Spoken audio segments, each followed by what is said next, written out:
सो hello दोस्तों, welcome back to our channel. और जैसा हमने अपने पहले पार्ट में देखा था, सेल के बारे में पढ़ा था, उसका इंट्रोडक्शन जाना था और उस सेल क्या होता है ये जाना था। उसी तरह हम जानेंगे कि सेल कैसा होता है आज इस एनसीईआरटी के थ्रू। तो चलिए एनसीईआरटी को शुरू करते हैं। तो इसमें अगर ओवरव्यू की बात आए तो ओवरव्यू में क्या कि you have earlier observe a cell, पहले ऑब्जर्व किया होगा सेल, जैसे इन अ ओनियन पील में हम लोग देख सकते हैं, या फिर गाल का सेल, ह्यूमन चीक सेल में देख सकते हैं, अंडर अ माइक्रोस्कोप, मतलब किसी भी माइक्रोस्कोप के अंदर हम लोग अपने ओनियन पील सेल को और ह्यूमन चीक सेल को जब देख सकते हैं तो हमें सेल आराम से दिख जाएगा और उनके स्ट्रक्चर्स को रिकलेक्ट कर सकते हैं। जैसे onion cell which is a typical plant cell. अब ओनियन सेल एक प्लांट सेल है, लेकिन ओनियन क्या है? तो onion is a modification of leaf, yes, जो कि हम मॉर्फोलॉजी चैप्टर्स में पढ़ते हैं। लेकिन उसके पहले हम यहाँ ओनियन एक प्लांट सेल है, onion cell which is a typical plant cell and has a distinct cell wall होगा। अब अगर प्लांट सेल है तो सेल वॉल भी होगा, यस ऑब्वियस सी बात है, सेल वॉल भी होगा। और एंड इट आउटर बाउंड्री, जिसको just within it cell membrane, yes, जो सेल वॉल होगी वो उसकी आउटर बाउंड्री की तरह काम कर रही होगी और उसमें एक सेल मेम्ब्रेन भी पाई जाएगी। And the cell of human cheek have outer membrane, yes, outer membrane ही होगी which is a delimiting structure of cell, yes, delimiting structure of cell. इसको हम हमारी एनसीईआरटी ने इसको डीलिमिटिंग स्ट्रक्चर ऑफ सेल बोला है। लेकिन यहाँ पर कोई सेल वॉल नहीं पाई जा रही होगी, क्यों? क्योंकि ये एक एनिमल सेल है।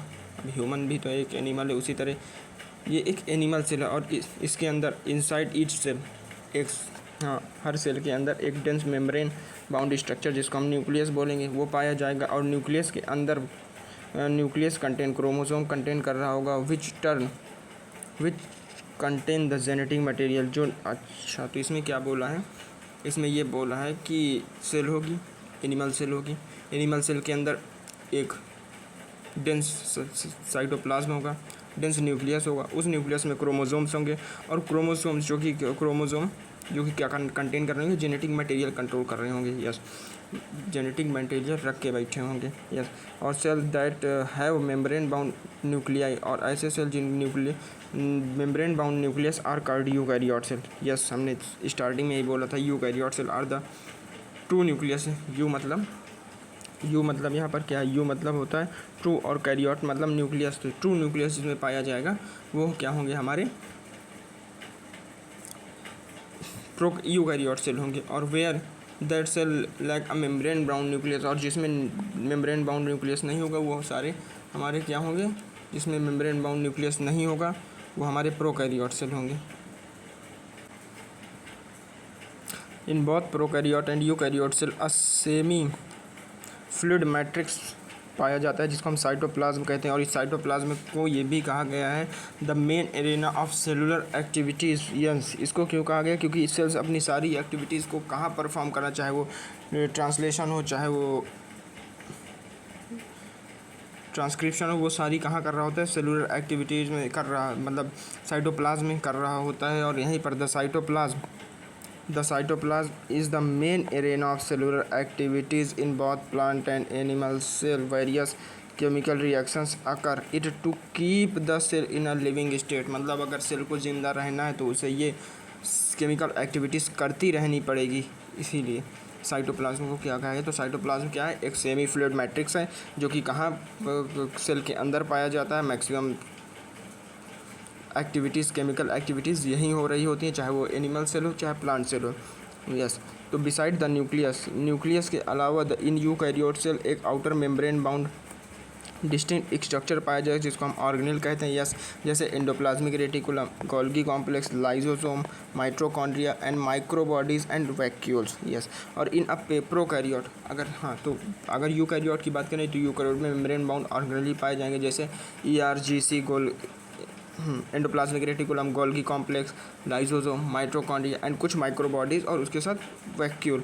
लेकिन अगर बात करें प्रोकैरियोट सेल की, तो प्रोकैरियोट में क्या मेम्ब्रेन बाउंड ऑर्गेनेल्स नहीं पाए जाएंगे, लैक होंगे, यस। और ribosome are non membrane bound organelle, ये तो सब लोग जानते हैं। राइबोसोम क्या है? दोनों plant prokaryote and eukaryote cell दोनों में पाए जाएंगे, लेकिन ये नॉन मेम्ब्रेन बाउंड ऑर्गेनेल्स होते हैं in all both prokaryote as well as eukaryote cell. Within the cell ribosome are found only in cytoplasm but also within a two organelle chloroplast, mitochondria, rough endoplasmic reticulum. Yes, तो animal cell contain another non membrane bound organ. Animal cell क्या contain करता है? Non membrane bound organelle called, जिनको क्या कहते हैं? Centrosome. तो centrosome अगर क्वेश्चन पूछ ले कि सेंट्रोसोम एक मेम्ब्रेन बाउंड ऑर्गेनेल है कि नॉन मेम्ब्रेन बाउंड ऑर्गेनेल, तो हम सिंपल सा जवाब देंगे कि it is a non membrane bound organelle. Yes, and फिर उसके बाद बात करें तो animal contain non membrane bound organelle, जिसको हम सेंट्रोसोम कहते हैं, which help in a cell division. Yes, cell division, ये सेंट्रोसोम क्या करते हैं? सेल डिवीजन में हेल्प कर रहे होते हैं। कैसे कर रहे होते हैं वो हम सेल इसके बाद वाले chapter cell cycle and cell division में जानेंगे। उसके बाद cells differ greatly in size. Yes, अलग अलग सेल्स की अलग अलग सेल्स की अलग अलग साइज, उनका शेप भी अलग हो सकता है। एक्टिविटीज़ वो भी अलग अलग करते हैं। जैसे for example mycoplasma smallest living cell, the smallest living cell and are of 3 micrometre की होती है और लेंथ इसका क्या होता है? 0.1 माइक्रोमीटर लेंथ इसका 0 वाइल द यही तो होता है। Yes,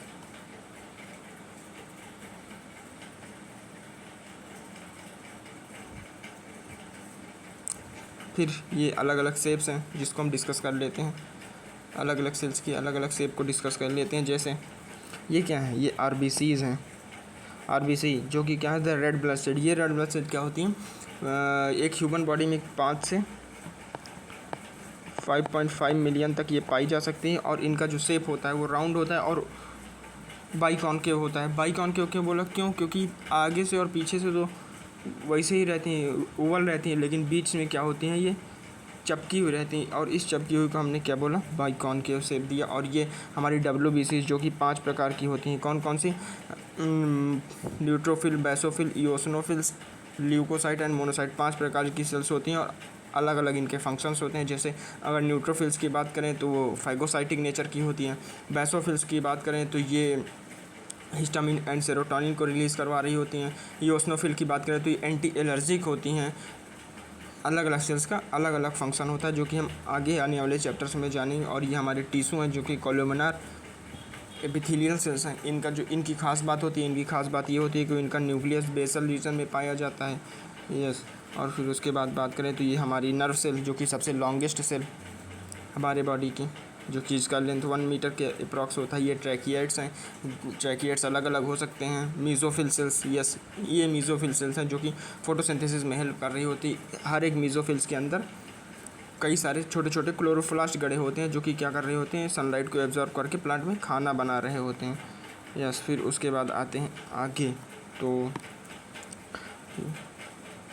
could be 3 to 5 micrometer and the largest isolated single cell is a egg of ostrich। जो सबसे बड़ा सेल लार्जेस्ट पूछे तो egg of ostrich among the multicellular organism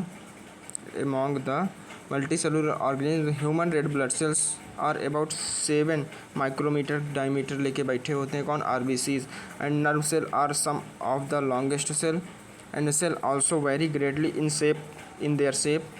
yes, अलग अलग सेल्स का अलग अलग शेप तो हो ही सकता है। And they may be disc like, polygonal, columnar, cuboidal, thread like and even irregular shape भी हो सकती हैं। And the shape of cell may vary with the function they perform. Yes, वो जैसा फंक्शन करेंगे वैसा उनका शेप हो चला जाता है।